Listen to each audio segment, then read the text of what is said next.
Hello friends, how are you? So today's topic of the video is why students or aspirants fail in IAS or other subordinate services of the states. Why students or aspirants fail in IAS IPS exam or other exams. Okay, so my special focus will be on civil services exam in this video. So guys, I will make this video in English and we will make another video in Hindi. So today's is in English. So guys, why do people fail in IAS or IPS? This is very important question and many people have asked it. The thing is this, that vacancies are less and aspirants are too large. Okay, there are large number of aspirants who write this examination and vacancies are less. But this does not stop you from passing this exam. You have an equal amount of chance of passing this exam as an average aspirant. So why do some people fail and some people pass? Many differences are there between the students who pass and the students who fail. Number one difference is that some people start too late. When you start too late, for example, you are starting at 25 when you are 25. Your age is 25 or 26. Your energy level is not that much as that of a 21-year-old. So energy level will be less. You will be inclined to marriage, to some other job, and to exhaustion and to some other issues. The appropriate time to write this exam or to start thinking about this exam is the age of 20 to 21. Even before that you can prepare. You can start preparing in your 12th also. When you are passed, you have passed in 12th or you are pursuing 12th class. Because by the time your graduation will be over, your preparation will already be over, and you will have to just revise the things and just write the examination. It will be very easy as compared to a person who is just beginning to think about it. So one is the age factor. Start early. I would say start early as possible. Even after 10th you can start gathering books and start reading those books. Okay.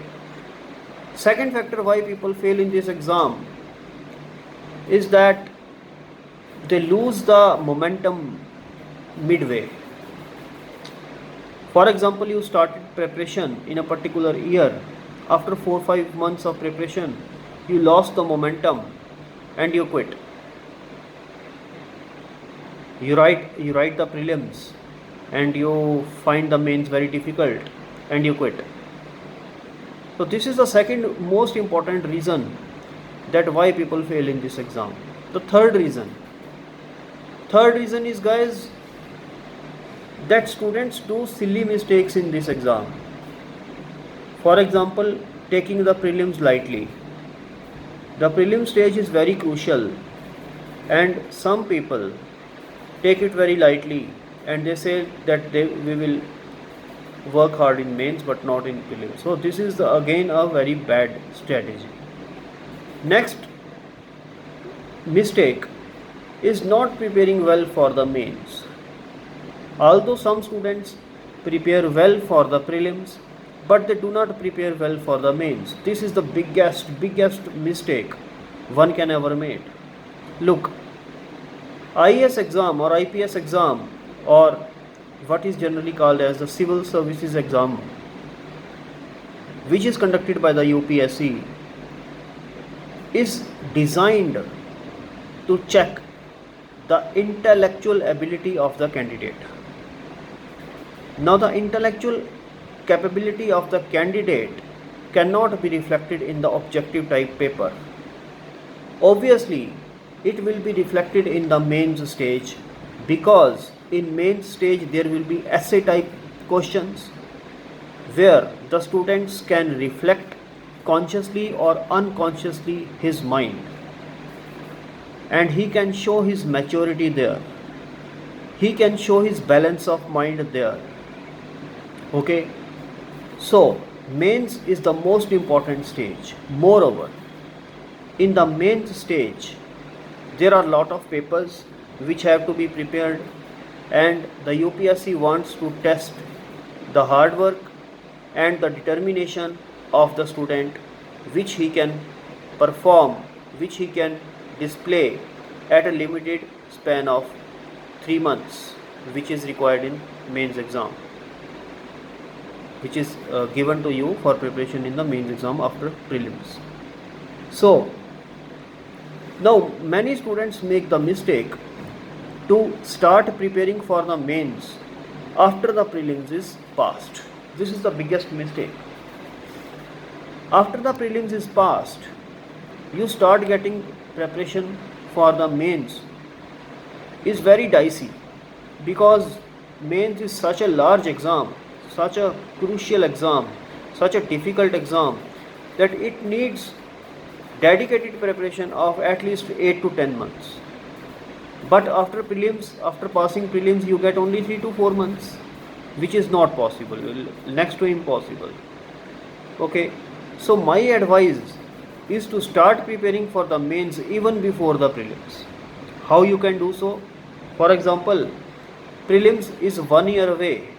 Okay, prelims is 1 year away. So you start preparing for the mains. You give 6 months to the mains and rest of the 6 months to the prelims. 1 year is over. Now your prelims is passed, and give 3 months to the mains. So you get 6 plus 3, 9 months. So here you can get ample amount of time to prepare for the mains exam, which is the real exam. One more thing, the marks obtained in the prelims exam are not counted in the final ranking. Okay, so in the final ranking only the marks obtained in the mains and interview are counted. Interview is one of the exam of the mains, it is not separate.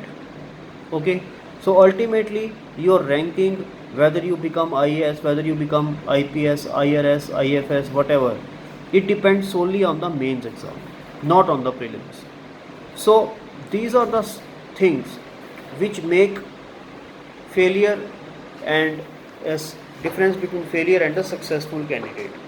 So go by these tips and prepare well for this exam. All the best. Thank you.